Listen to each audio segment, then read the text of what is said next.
choking, you're going to see that your child is having difficulty in breathing. But when it is swallowing, it is good because it is going to go straight to the stomach. So we say what you can do, try and give them something like bananas. So what the bananas are going to do is to push down the stool. Okay? And then you're told every time your child poops, usimame hapo na kijiti, you need to look for that coin. So you need to confirm that the coin has actually come out of the system. If you think that it is taking time or too long, then you can take them to hospital. Okay, but with it going into the stomach, we are not usually worried.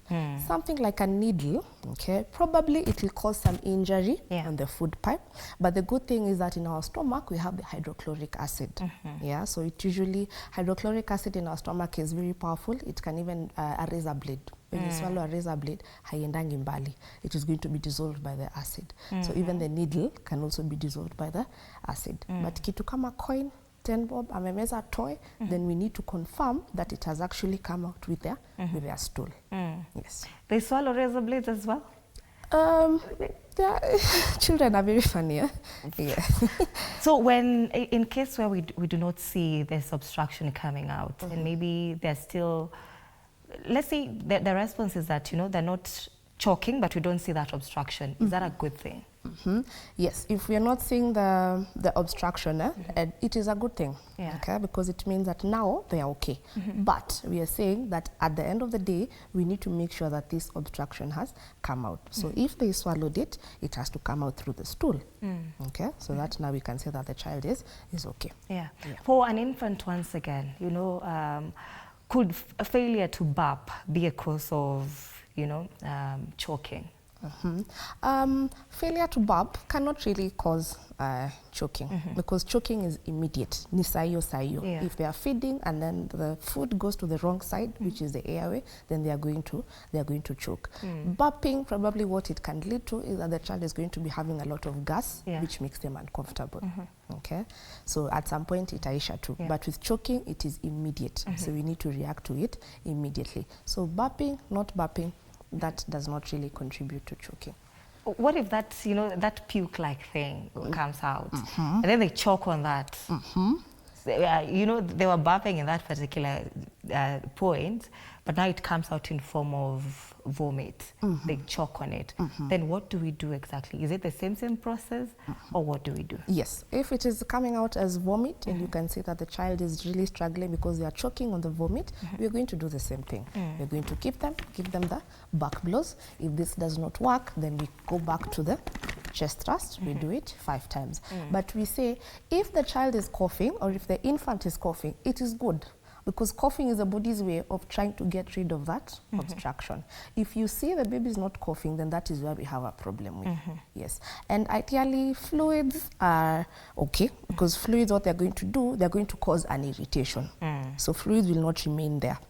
But you see something like a solid, itabaki hapo, it is going to remain in the airway, meaning that it is blocking air entering and air coming out. Yes. You said when we're hitting the infant now, once he or she is choking, tusimone huruma, tunapiga kwa nguvu. Yes. How hard is hard, so that you don't even injure the baby after that? Now, hard, okay, isn't it? And you may injure the child. But here we are saying, what is our priority?